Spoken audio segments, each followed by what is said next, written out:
కాశ్యప, నీవు మనుష్యుడువు, బ్రాహ్మణుడువు, పైగా శ్రోత్రియుడువు కూడా.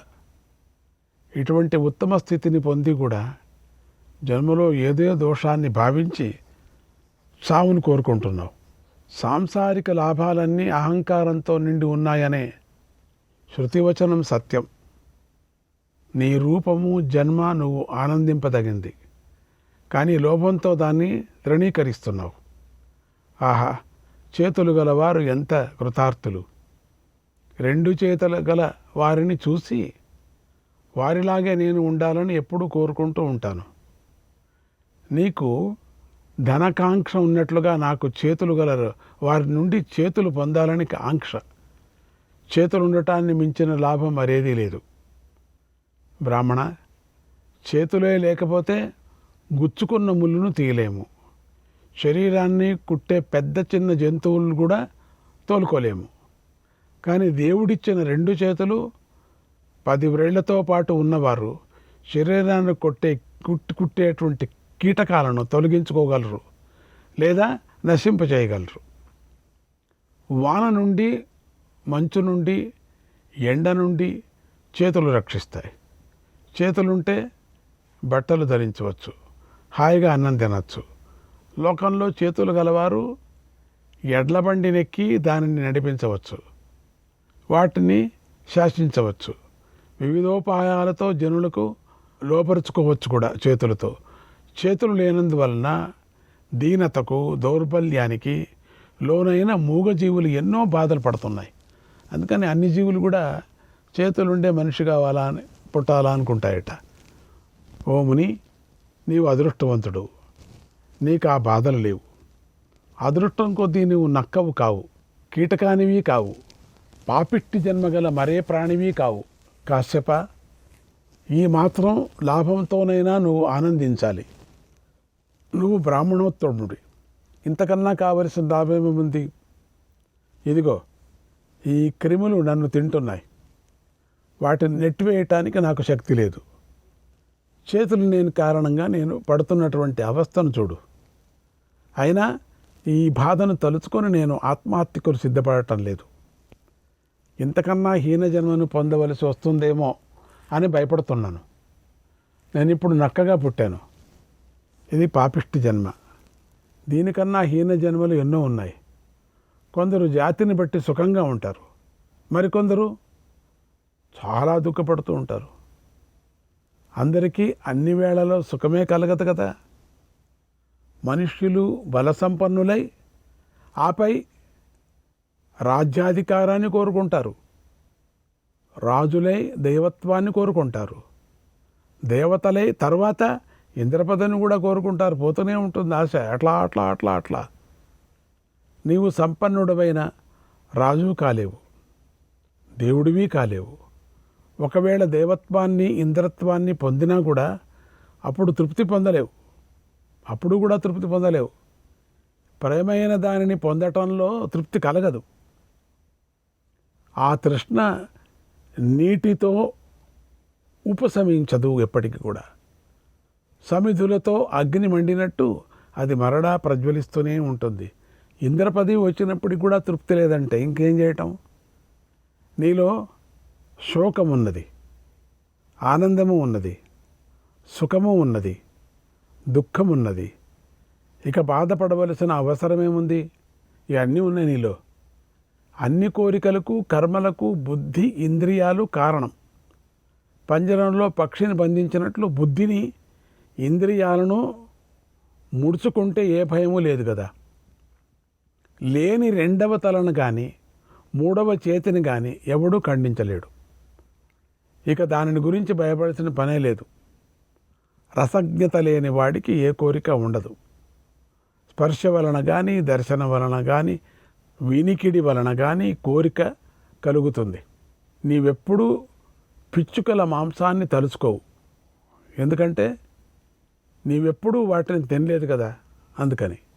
అంతేకాదు, ప్రాణులలో తినదగినవి మరెన్నో ఉన్నాయి, కానీ వాటిని ఎప్పుడూ నువ్వు తిననందువలన తలుచుకునే ప్రసక్తే లేదు.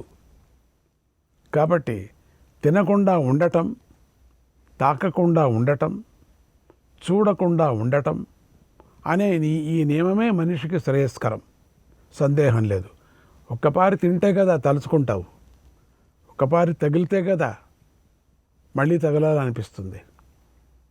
చూడకుండా ఉండటం, తగలకుండా ఉండటం, తినకుండా ఉండటం ఎంత సుఖమండి, ఎంత బాగుంటుందండి. చేతులున్నవాడు బలవంతుడు, ధనవంతుడు కూడా, దీనిలో సందేహమే లేదు. మనుష్యుల చేతనే బానిసలుగా చేయబడుతున్నారు. ఎందరో మనుష్యులు వధ, బంధనం మొదలైన బాధలను అనుభవిస్తూనే ఉన్నారు. అయినా కూడా వారు ఆడుతూ, ఆనందిస్తూ, నవ్వుతూ జీవిస్తున్నారు కదా. ఎందరో బాహుబల సంపన్నులు, పండితులు, అభిమానవంతులు కూడా అసహ్యకరమై దయనీయమైన వృత్తిని ఆశ్రయించి బ్రతుకుతున్నారు. అంతేకాదు వారు మరేదైనా వృత్తిని స్వీకరించడానికి కూడా ఉత్సాహపడుతున్నారు. తమ కర్మను అనుసరించి ఉన్నటువంటి విధిని బట్టి భవిష్యత్తు కూడా ఏర్పడుతుంది. చండాలుడైనా, ఇంకా తక్కువవాడైనా ఆత్మహత్యకు సిద్ధపడడు. తన జాతి చేతనే సంతృప్తి పడతాడు. అది భగవంతుని మాయ. ఓ కాశ్యప, కొందరు మనుష్యులు అవిటివారు, కొందరు పక్షవాతంతో బాధపడుతున్నారు, కొందరు ఎప్పుడూ రోగగ్రస్తులుగా ఉంటారు. కానీ నీ పుట్టుకలో అలాంటి ఏ లోపము లేదు. పరిపూర్ణమైన మానవ శరీరంతో నీవు లాభపడ్డావు. బ్రాహ్మణ, నీ శరీరం భయరహితం, రోగరహితం. లోకులెవ్వరూ నిన్ను నిందించలేరు.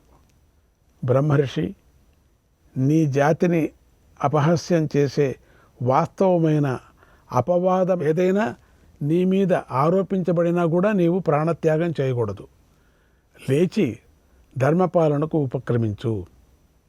బ్రహ్మస్వరూప, నా మాట విని దానిపై శ్రద్ధ చూపితే నువ్వు వేదోక్తమైన ధర్మ ఫలాన్ని కూడా పొందుతావు. అప్రమత్తుడవై స్వాధ్యాయాన్ని, అగ్ని సంస్కారాన్ని నిర్వహించు. సత్యాన్ని, దమాన్ని, దానాన్ని పాటించు. ఎవరితోనూ పోటీ పడవద్దు. స్వాధ్యాయ సంపన్నులై యాజనాలను పాటించేవారు బాధపడరు, అమంగళకరమైనటువంటి ఆలోచన చేయరు.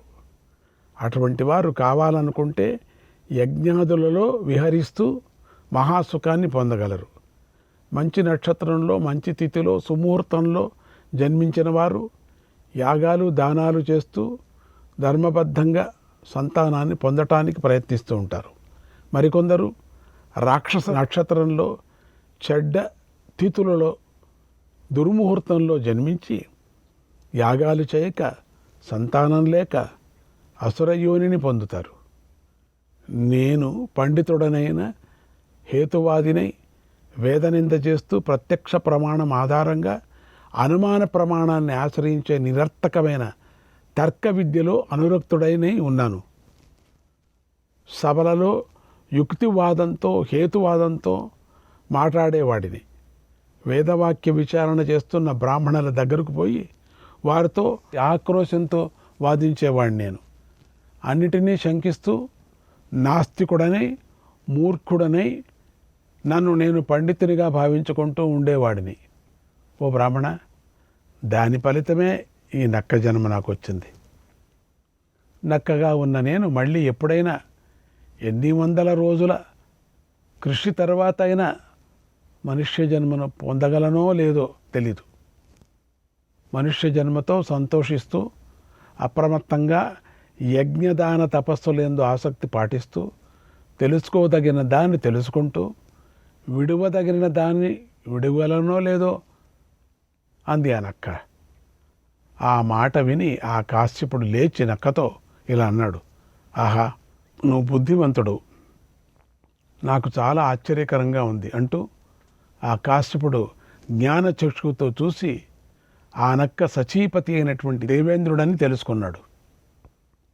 అప్పుడు కాశ్యపుడు దేవేంద్రుణ్ణి పూజించి ఆయన అనుమతితో తన ఇంటికి వెళ్ళాడు. శ్రీకృష్ణాయ పరమాత్మనే నమః. 181వ అధ్యాయం. యుధిష్ఠిరుడు ఇలా చెప్తున్నారు. పితామహ అడుగుతున్నాడు. పితామహుడు చెప్తున్నాడు, దానాలు, యాగాలు, తపస్సు, గురువుల శుశ్రూష చేస్తే ఫలితం ఏదైనా ఉంటుందా నాకు చెప్పు అన్నాడు. భీష్ముడు ఇలా అంటున్నాడు, ఆత్మనానర్థయుక్తేన పాపే నివిశతే మనః స్వకర్మ కలుషం కృత్వా కృచ్ఛ్రే లోకే విధీయతే.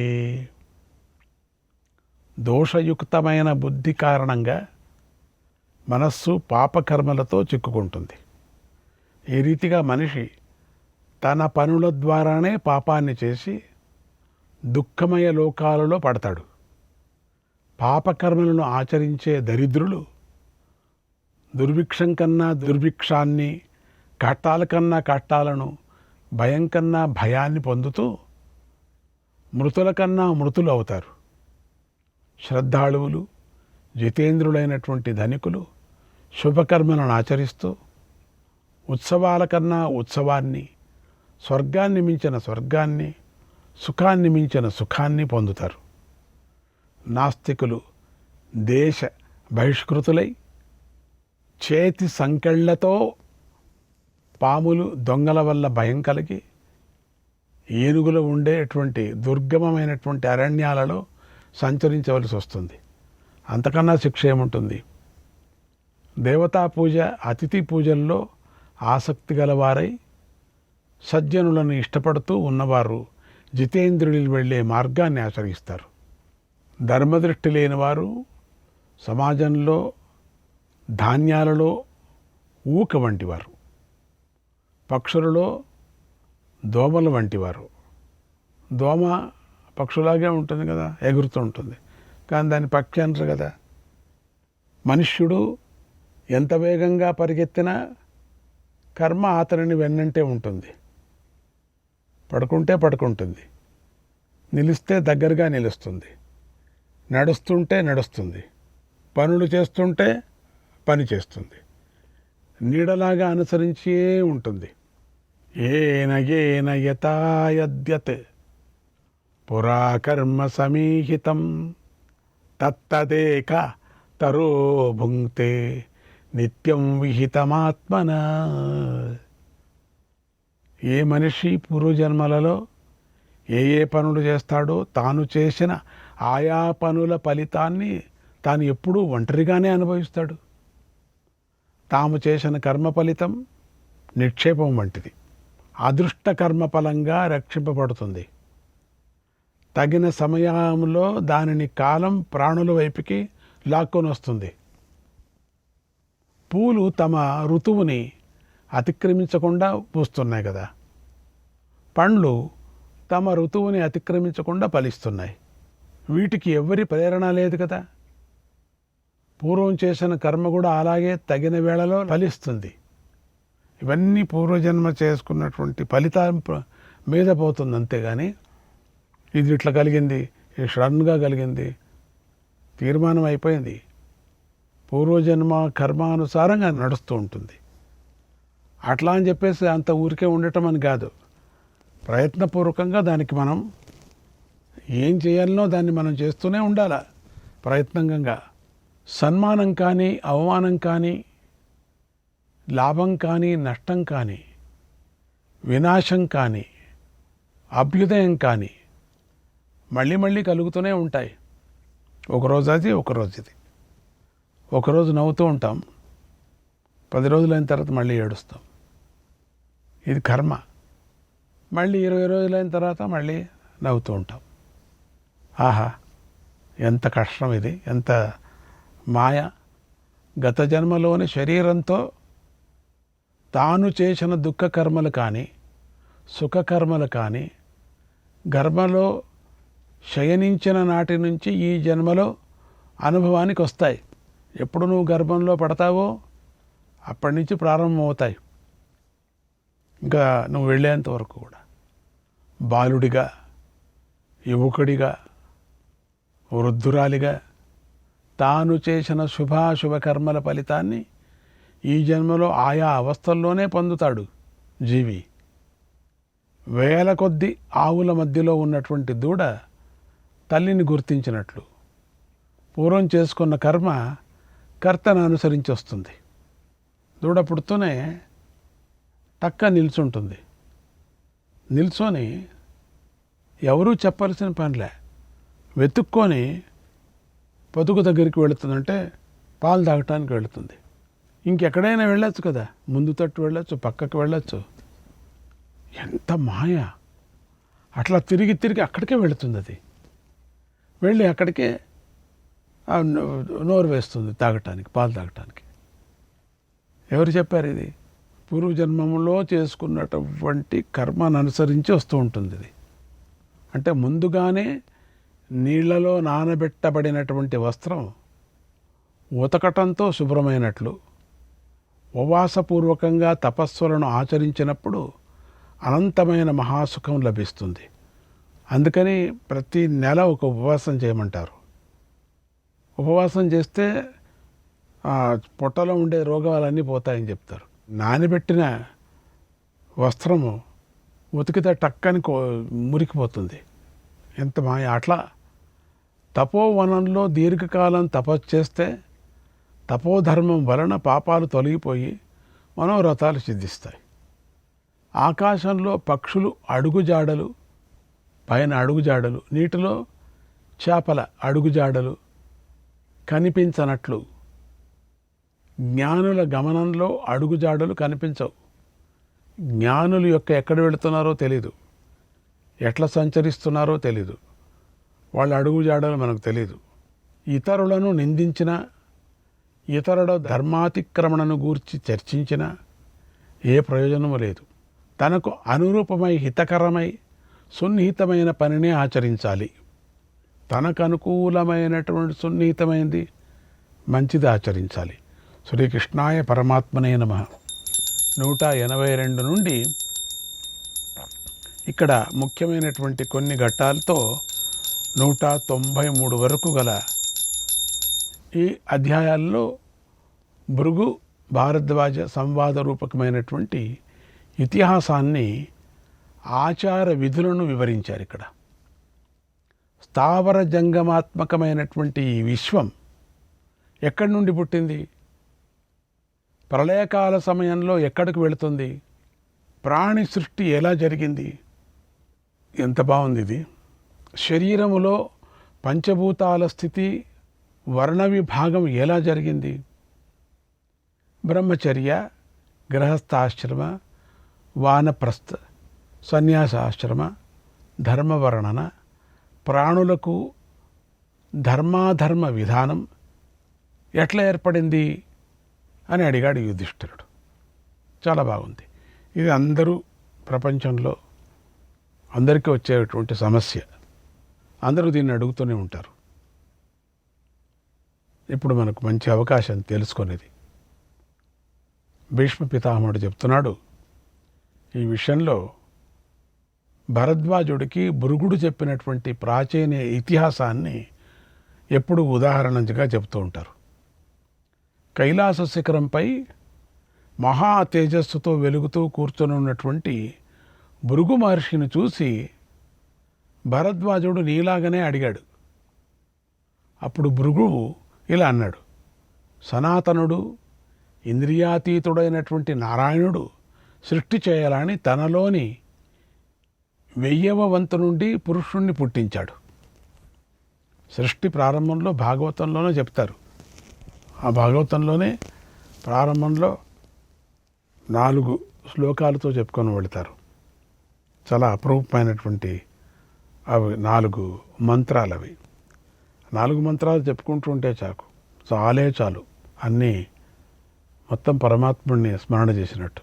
ఆ మహర్షులు ఆ పురుషుణ్ణి మానస పురుషుడని అప్పటికే విని ఉన్నారు కూడా. మహా తేజస్వైనటువంటి ఆ బ్రహ్మయే పంచభూతాలుగా ప్రకటమయ్యాడు. శ్రీకృష్ణాయ పరమాత్మనే నమః.